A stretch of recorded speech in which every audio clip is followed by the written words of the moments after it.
Senator Asukwo from Cross River that drove Yaya Bello from Hilton Hotel. I was informed of everything. And when I got to know, hold on, the meetings was in 2 folds. He told him to commence my recall. And that he was going to fund it. Of course, monies changed hands that night. The second thing he told him was that he should try and kill me. I didn't make this public, but I wrote to the IG of police. And Akpoti told Yaya Bello, I am saying nothing about what I've said. He told him that he should make sure that killing me does not happen in Abuja, it should be done here. So it will seem as if it's the people that killed me here. I didn't make that public, but we did notify the security agencies of that.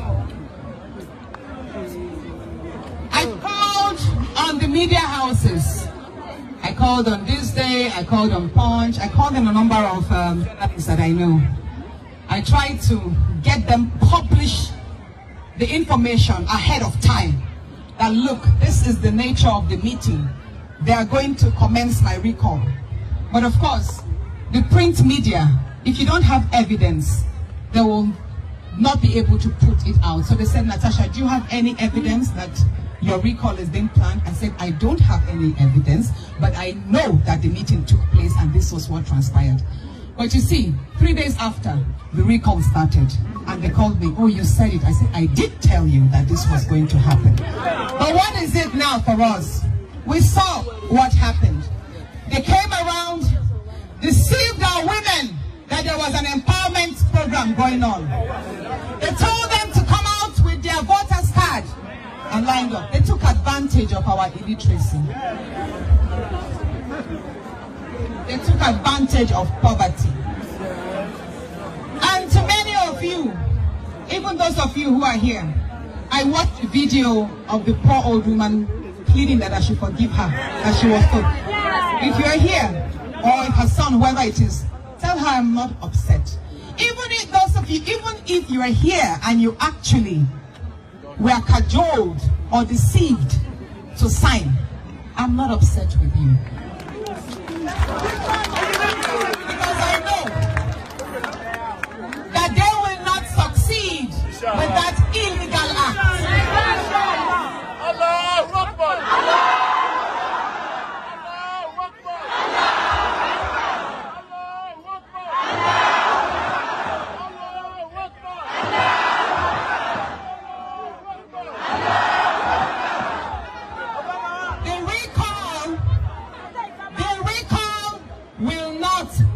Successful by the grace of God.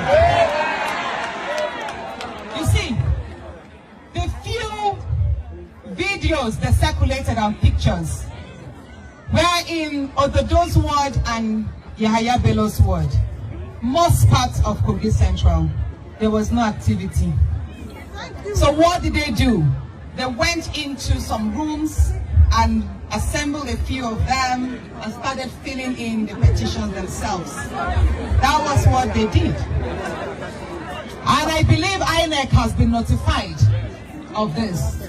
And this actually is another litmus test on INEC to redeem its image. The recall.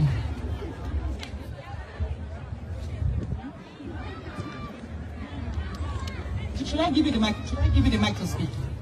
Should I give you to speak? Please, can you step downstairs?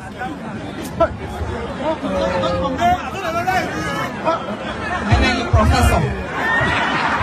You come to me again, I'll give you the microphone to talk.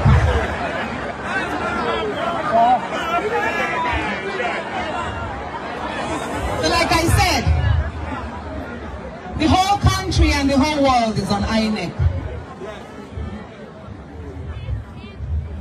The nature in which the petitions, 250,000, really?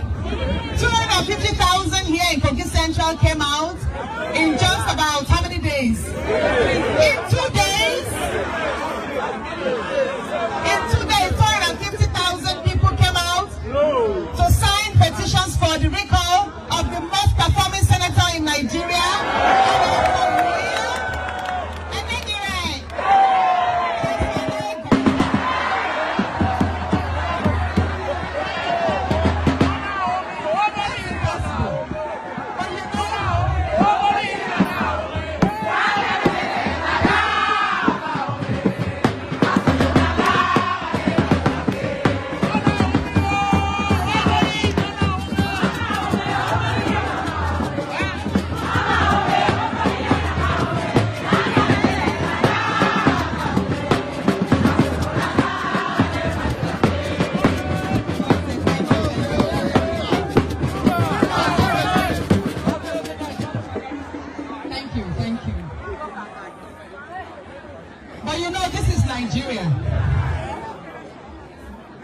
Nigeria.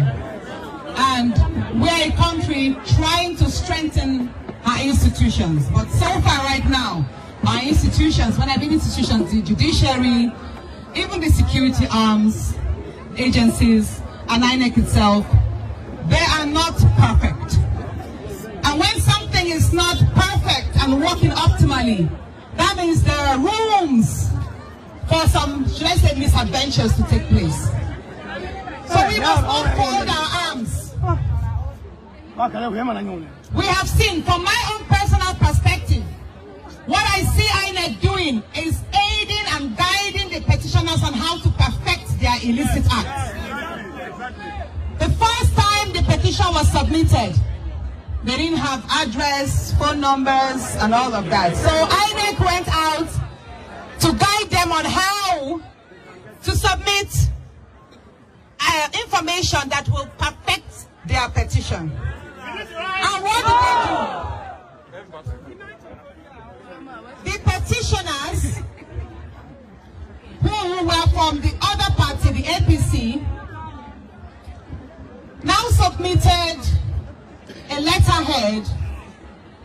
What's the name of it? Kogi Central Political Frontier. Yes. And the address there was number 4, Oboroke Eba, Oboroke. That address does not exist.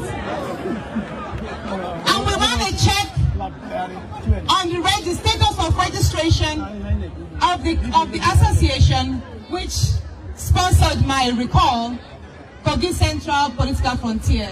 And the CAC report came negative, that association is not registered. So I'm still waiting. I'm wondering why INEC has not yet made a statement to that effect, or sent people down to Oboroke here, which is just 5 minutes away, to ascertain whether that address is real, or have we stooped to the point whereby fictitious non-existing associations and individuals can call for the recall of a senator? Are we in a kangaroo country? We should not allow that.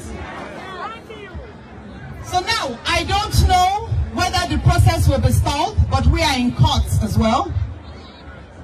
Also, I don't know when they will come down here to verify you, but I will say this. If the time ever comes for the verification of the 250,000 people that signed for my recall, I trust that you will do right. I trust that you will speak, that you did not... What's going on with that car? It's overheating. Can you turn it off? Tell Demi to come out of that car and switch off. Demi, please come out of the car. Look at what's going on.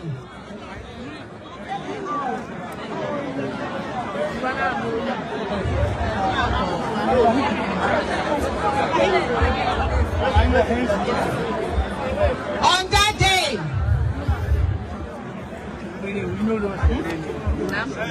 yes, or whatever it is, I know that if that time ever comes whereby you will have to face the verification of the signatures, I trust that you will speak your truth. That you gave your mandate to Senator Natasha Uduaghan, and you are not ready to lose her as your senator in 2027. And if we decide to continue, we will still win again.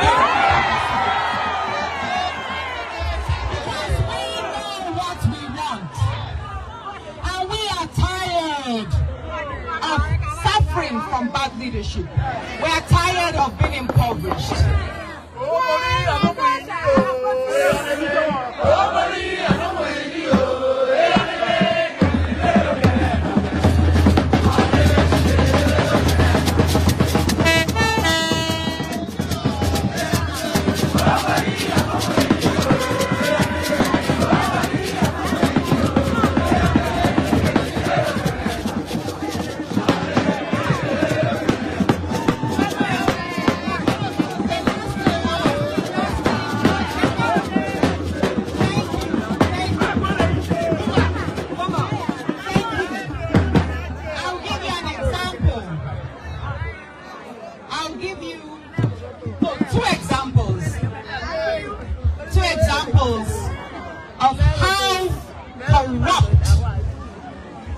institutions are, and that even the institutions that are trying to resist corruption, how they get punished and intimidated.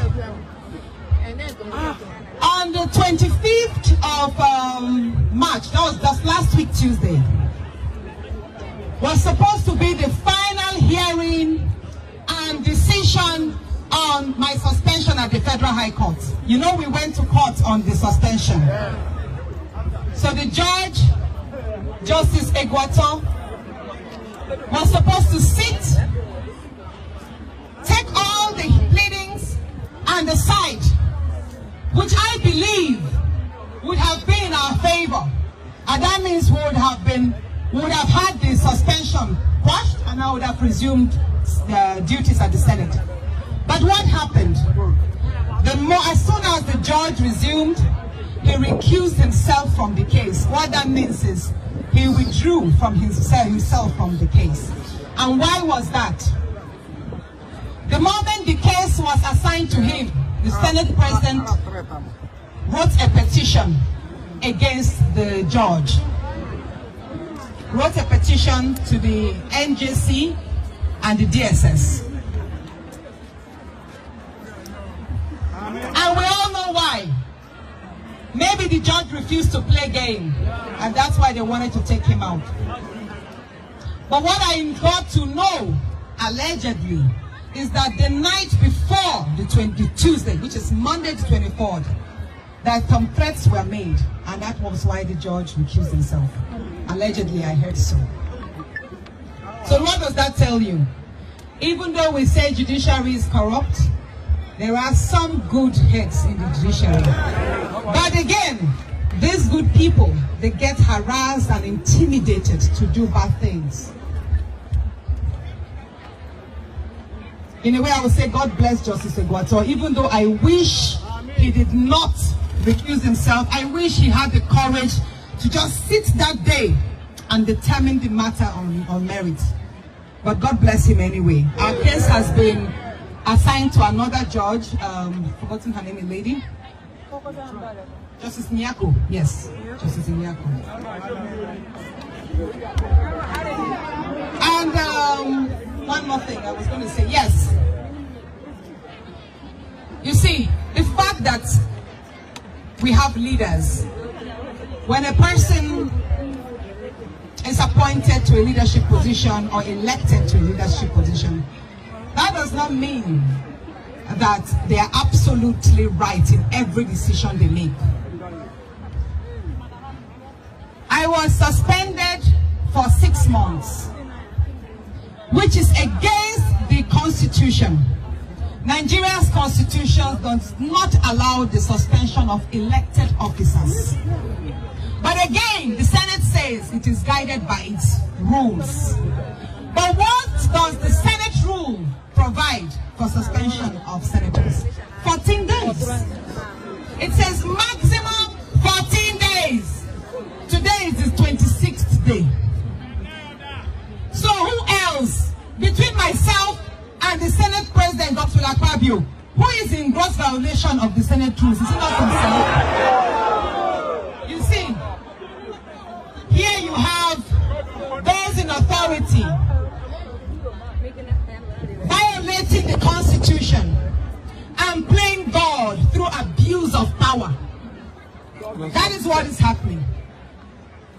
My suspension, not only is it illegal, because the signatures that were used attached to my suspension were all attendance sheets. They were not signatures that were generated by senators themselves. It was an attendance sheet that they attached to the suspension report.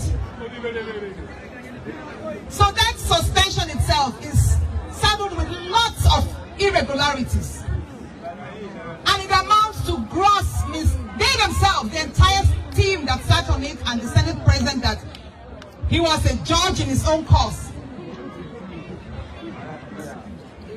All the entire procedure amounts to what they call gross irregularity, gross injustice.